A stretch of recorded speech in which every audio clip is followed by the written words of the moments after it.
what's up? R.I.P. Rich Homie Quan. Rich Homie Quan brought a really good moment in music. The vibes, his energy, the music flowed well with the times, and I'm happy that we were able to experience his sound. DeQuante's Devontae Lamar's stage name Rich Homie Quan has passed away due to an overdose. Within the past 10 years when Quan blew up, he has dealt with a lot of issues within the industry and the streets. There was a lot going on in the gang world that ultimately led to the destruction of a friendship and the fall of his career. It's crazy because as talented as he was and as happy as he made us with his music, he eventually fell into a depression when his peers surpassed him. Despite the dip, he did continue his success with the music during that era, and that era was short-lived, but it would be memorable for years to come. Rich Homie Quan grew up in Atlanta. He was athletic and played baseball. He was so good that he received a scholarship to Fort Valley University located in Georgia. But he did feel like school wasn't for him and he wanted to pursue music instead. He dropped out but later got arrested for committing burglaries. In jail, he noticed that the prisoners would do rap battles and always thought he was better skilled than them. He made a vow to himself that when he was released, he was gonna go full force into his music career. Rich Homie Quan's first single for his mixtape, Still Going In Reloaded, was the song Differences, a good solo song with a melodic hook. The difference between me and you is I'd rather get money and try to flip me something. But it wasn't until his song Tap Away released that he blew up. The song immediately took over as one of the biggest hits of 2013. I drop top of my wheel, that Quan driving make you feel some type of way. Several big rappers like Jeezy and Meek Mill, who was fresh off the wave of Dreams and Nightmares, helped Quan reach a new fan base by hopping on the remix, allowing it to blow up not only in Atlanta, but worldwide. The New York Times wrote that he was part of Atlanta's rising generation of rappers, and the Michigan State Spartans football team adopted Tap Away as their team anthem. Based off the success of the song, Quan was in the studio every day making connections with different artists. His next huge song was a feature with YG called My Nigga. This song was on YG's album, but it really showed Quan's ability to make the simplest lyrics sound catchy and fun. Said I'ma ride for my motherfucking nigga. Most likely I'ma die with my finger on the trigger. And again, just like Quan's last single, this song was a phenomenon. This was during the rise of Vine also, so there was a lot of Vines using the song that helped its popularity. It's the same thing we're seeing on TikTok, but Vine definitely hit different. Then there's a remix that happened with Lil Wayne, Meek Mill, and Nicki Minaj. So you can only guess how much Quan's career was really beginning to elevate. Quan having so many eyes on him, he was building a lot of relationships. Especially being an Atlanta native when Atlanta music was on the rise. Him, the Migos, and Young Thug were around each other a lot in the studio. They would make a lot of unreleased songs, and eventually Young Thug and Quan started getting closer, and that starts the introduction of Quan and Birdman and how they became a short-lived but amazing trio.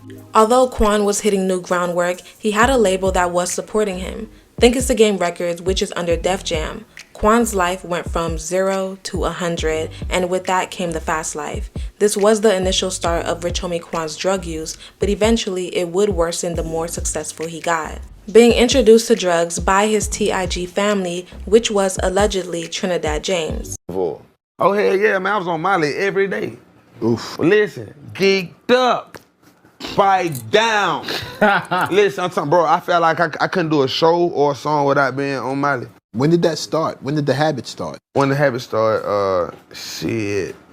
On the road, when I first got the road, on the road, the $800 show, I ain't drink no liquor, no lean, no none of that. You know what I'm saying? Shit, after before some type of way, we was doing so many shows, I couldn't stay up. So I knew some people like, bro, I got something to keep you up. And motherfucker kept me up. And, you know. It was a machine after that. If you don't mind, who said that's where the babies was coming from. If you don't mind, who said that to you? Who said they got something for you to keep you up? Was it somebody from the industry or one of your friends? It's a family member. Oh, family member. It's family. It's family. Yeah, you know, it's family. I got So something to keep you boom, up. pop the Molly. I'm sweating. You sweating. Is this before you was rocking with Trinidad or? Nah, this about the time. This about the same time. I felt like he said, I'm like, what the matter is? Let me see what they do. They ain't sweat for real. You know what I'm saying? Cause they gonna like, you know, like, I'm telling you, like Right. just being real. This around the time I started doing it. It's what You it know is. what I mean? Cause I I wasn't taking them at first. Then, Right. I would take them out of bro them there every day, man. And I knew like my attitude was changing. I'm bucking on my mama. You know what I'm saying? I ain't showing up to family events. Like, Yeah. I just It's the money different. because I felt like what I was like, mama, all right, mama, it's all good. I'm seeing something. I'm seeing like it was a thought. I knew I was lost in the sauce. Like if I Now, could, when you coming down off the shit, it's like, yeah, like.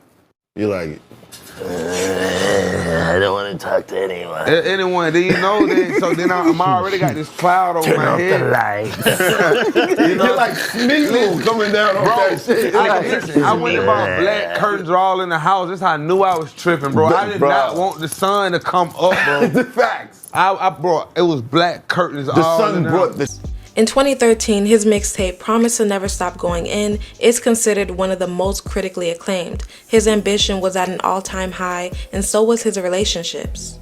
He had the singles Blah Blah Blah, Get the F Out My Face, and his most notable, Walkthrough. She asks about it, I'ma be like, blah, blah, blah, blah. Once you try to argue with me, I fought a nigga bitch named Trippin', better tell him get the fuck out my face. I be feeling like the man when I walk through. Ain't stunning what you saying when I walk through. Walkthrough being his most memorable single that continued to propel Quan's career as it became an anthem. He collabed with Young Thug and Birdman on this project, which was the start of a growing relationship which also led to label issues.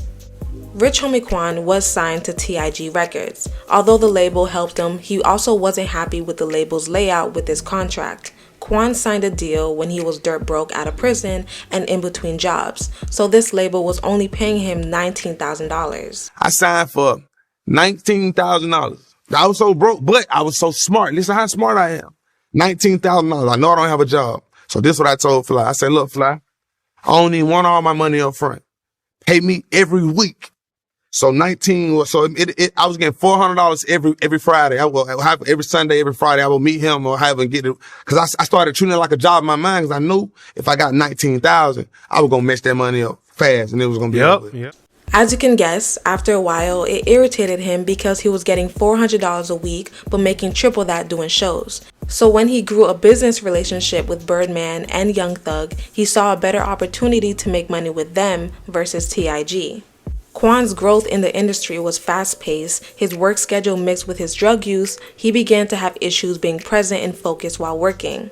Quan suffered a stroke on set of his Walkthrough video, leading him to be hospitalized. He denied the rumors of it being a stroke related to pills or lean, stating, "It's no secret that I do turn up. I don't deny that, but I'm not addicted to anything, including drugs, nor was I leaning on the shoe." But eventually he spoke out about it and subtly told the truth about what was going on with him. And you still be on his ass? Get up, bro. It's just a blur. I don't even remember it. You had a seizure? And I fell out at the Walkthrough video.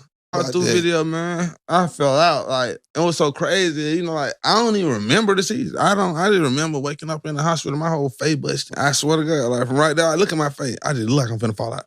I look like I'm seized right now. When Quan and Thug became a duo, they were together making songs for a few years. After the release of Promise to Never Stop Going In, Quan was dropping back-to-back music with Young Thug under Rich Gang's name. The song Lifestyle was a mega success. Just like Walkthrough, you could not get away from this song. The song went #1 on the urban charts, and Complex named the song #2 on their list of 50 best songs of 2014. Came straight from the bottom to the top of my lifestyle. Then you had the singles Tell 'Em Lies and Milk Marie. I'ma pull up, eat on that pussy and dip. I'ma keep one inside the chamber like whip. Milk Marie, she got a pretty pussy called pink cause a nigga fell in love with it. The blossoming friendship was developing and Quan and Young Thug were getting super close. So close that Young Thug actually got Rich Homie Quan tatted on his body. Those few years where they were together, it was immaculate for the two, as they both continued to make music with Rich Gang and their own personal music. Quan would be featured on the song Ride Out, which would be a part of the soundtrack for Furious 7. Then in 2015, he released his biggest solo song to date, Flex. $1,000 on your bill, wanna fuck me, gotta scream it like ooh, ooh, ooh, ooh. His songs continued to increase his popularity due to Vine and how it created dance crazes. Unfortunately, the short-lived bromance between Young Thug and Quan would not last. Young Thug was getting involved in a lot of street situations, and that includes the people around him. In 2015, Lil Wayne's tour bus got shot up. Jimmy Carlton Winfrey, also known as Pee Wee Roscoe, was Young Thug's manager. Allegedly, he got into a disagreement with Lil Wayne and was removed from Compound. Shortly after that, Lil Wayne's tour buses were shot up. He was arrested and sentenced to 10 years in prison. Around this time, a lot of people were looking at Birdman sideways because before and after the shooting, Pee Wee Roscoe made 2 calls to Birdman and Young Thug. Then we see the split between Thug and Birdman. As for Quan, him and Thug never really had any real issues. It was more so issues between the people around them that was causing a rift between their relationship. Young Thug is more street affiliated and action based, whereas Rich Homie Quan isn't involved in anything but has a lot of street friends. The people in Rich Homie Quan's circle and the people in Young Thug's circle somehow had beef and were going back and forth with each other. Quan's people did something to Young Thug and his people, which caused the shooting at Quan's dad's barbershop because they couldn't find Quan himself. Young, you say nothing I say can be used against me? That's right. Me and Threat shot up Rich Homie Quan dad at the barbershop on Bankhead. I don't know what happened with Threat and Rich Homie Quan, but I'm a ride with my brother. And they was beefing. And yeah, we put up and did that. Okay. Why did you and Threat shoot up Rich Homie Quan Daddy's barbershop? Because I'm a ride with Threat. Okay.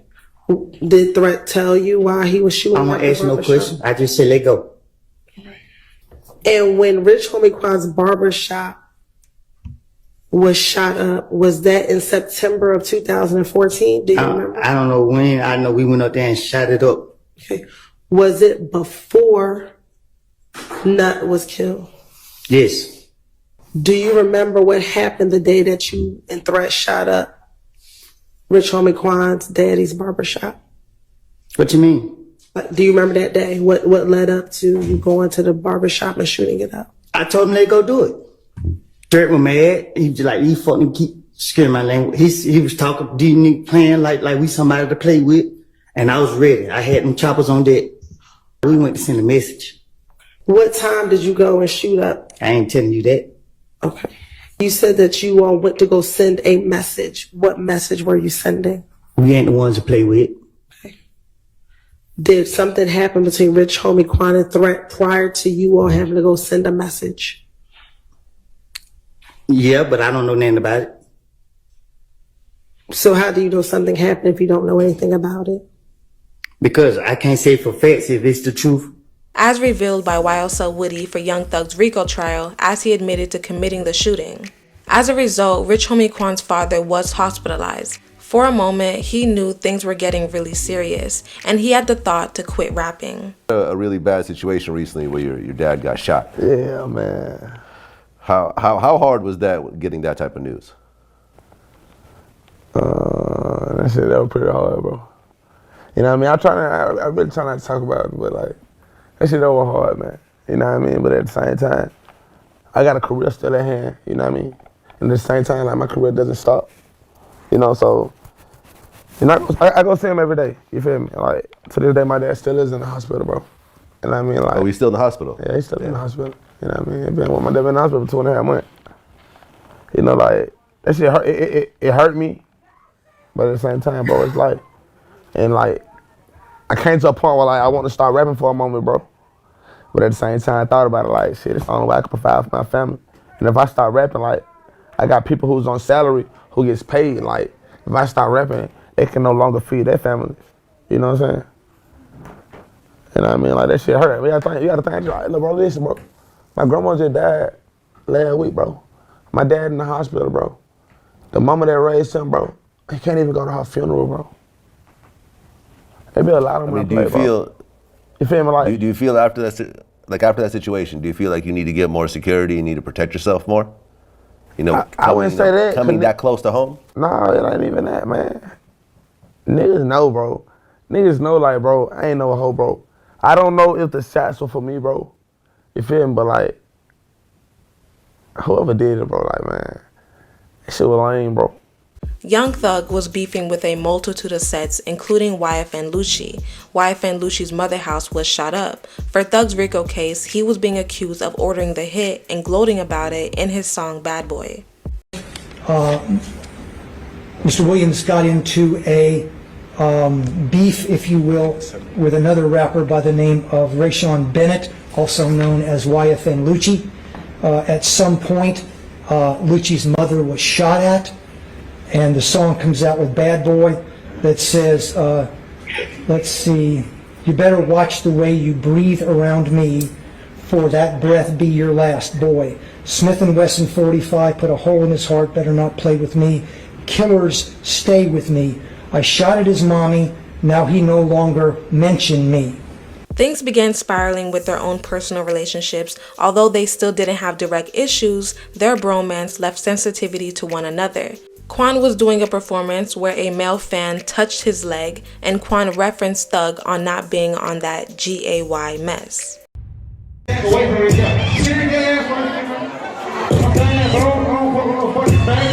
back up your ass up, look up over and look like y'all thugs, man. So the fuck away from me. So damn. DJ Fresh, fuck these niggas out.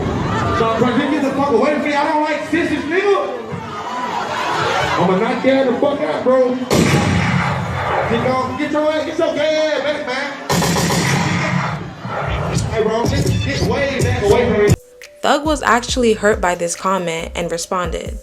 What's the relationship with Quan, with Rich Homie?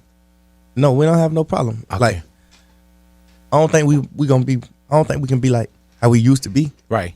He already just did some bullshit. He already know my heart. So it's like, once you just, I'm too pure. So once you just cross that line.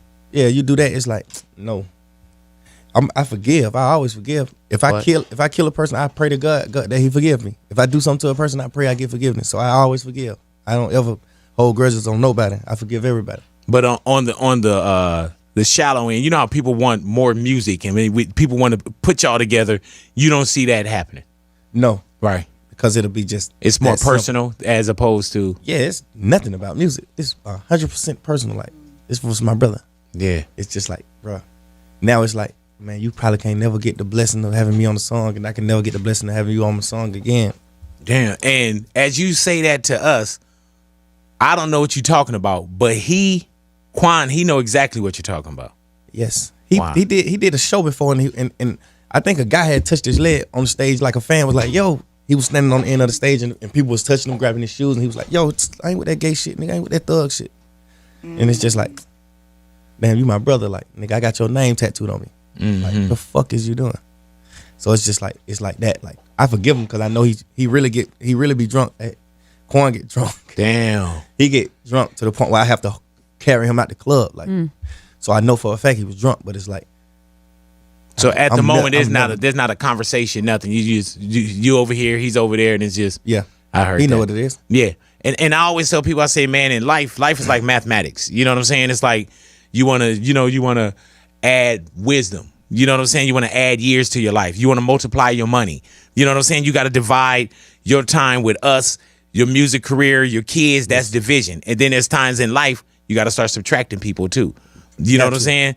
And that's just one of those things where we hope for something, but it's like, oh man, it ain't gonna happen. Nah.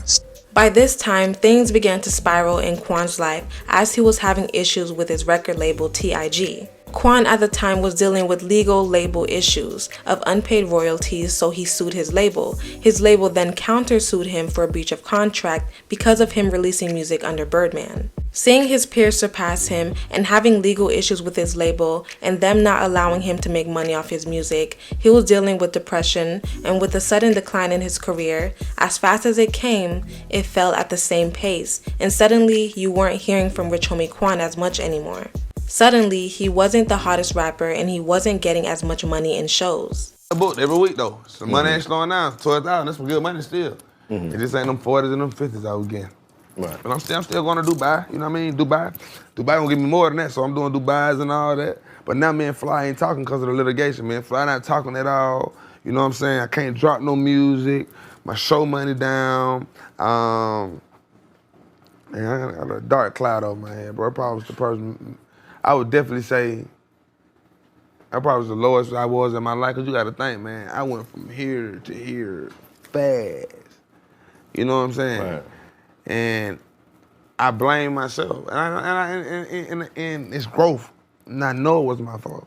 You know what I'm saying? Like I might have said some shit 6 years ago in the interview, cussing nigga out, and I ain't that same Quan no more because like I've grown. So even if I did, I'd tell a nigga, man, don't fault me for that, bro. Yeah. You know what I'm saying? I'm growing, man. You know what I'm saying? With his father getting shot and his friendship and career falling, at first his addiction was to help him focus on his career. Then it went into helping him deal with the fall of his career and the sadness that came with it. In 2017, Quan was arrested on drug possession. Police discovered heroin, marijuana, and drug paraphernalia and weapons from his vehicle. Quan was charged with felony drug possession with the intent to distribute. That didn't stop him as he was deep into drugs already. Regardless of his arrest, he still traveled with drugs regularly. Statement. Listen, not to be personal, but what do you carry in your bag? Right now what I have in my bag is... What's in your bag? He's opening it. I love it. Here we go. I got a do-rag. Do-rag. Yeah, I got some headphones. You come prepared? Got a little travel kit. Oh, What's you're in the so travel cute. kit? I don't mean to be TSA or anything, but Percocets. You're holding up the flight. We got Percocets and toothbrushes. For real? Can I see the Percocets? Yeah. Oh. Cruz is so into it. Holy shit. Okay. Hey, in a baggy classic. Yeah. That's a lot. Yeah. What's the street value on something like this size, man. Garcia? You know, you used to sell drugs. Those are Percocet 10. That probably there. What? 833 Percocet 10. $2 maybe? Nah, man. My like. Keep it a buck. How much? $8 a pill. $8 a pill? Yeah, probably like 15 pills in there. Yo, if you They're get... only $8? Well, it's a pain reliever though. You know what I'm saying? It's a pain reliever. Yeah, it's a pain reliever, so like, it's not crazy. I basically use them on the plane. Like, so if I eat, I gotta make sure I eat good. You gotta make sure you can't eat them take them on an empty stomach. You be throwing up like. Yeah, you might shit yourself too. Yeah, then I'm so small, so I have to eat like 3 times. Then I take one and go to sleep and wake up, feel like a new man. For real? Yeah. Any hangover on this? Oh, nah, no hangover. Nah, right? $8. Great with sex too. Great with sex. And mine But you gotta buy in bulk though. You gotta buy in bulk. Yeah, you gotta buy them in bulk. Here you go. Let me get those back. Right there, you go. Although he loved making music, he acknowledges that the drugs caused a decline in the quality of his music. Quan set out to move away from music and hop into real estate, making $1 million in a year off of real estate alone. Since Young Thug has been arrested in RICO charges, Quan's name has been mentioned, but he wasn't called into the courtroom simply because he was never actually involved in the street life. He never was involved in any actual crime. Rich Homie Quan continued to live his life, but the drugs unfortunately took over, and he did pass away September of 2024 from an overdose. A lot of people are mourning his death and acknowledge the significant role he had to play in the youth during his run in music. His music was fun. He never rapped about guns or doing crimes. It was simply about having a good time or feeling good. His run was short, but will forever be memorable. This is a longevity in the music industry, the death of Rich Homie Quan. Let me know what you think down below about Quan's longevity and your thoughts on his personal relationships, because it's unfortunate that he wasn't able to mend his relationship with Thug when he was open to rekindling things. I told you before, I grew up listening to you, and I heard you on stage screaming "Free Thugger," right? Yes, is there any chance that at some point in the future, either be unreleased music or whatnot, that we'll hear y'all on a song together again? That I don't know, because we do have a lot of unreleased. We do have a lot of music that hasn't been released, but who knows what the future holds. First and foremost, let's free Thugger, let's free anybody locked up, let's free Luwop, Lucci. It's a touchy situation, so I try not to talk about it a lot, but I don't know what the future holds, man. You know what I'm saying? I wouldn't have a conversation, and then it'll start from there. Remember that life is short and not to let extracurriculars define your relationship when there's still love there. But make sure you comment, like, and subscribe. Toodles.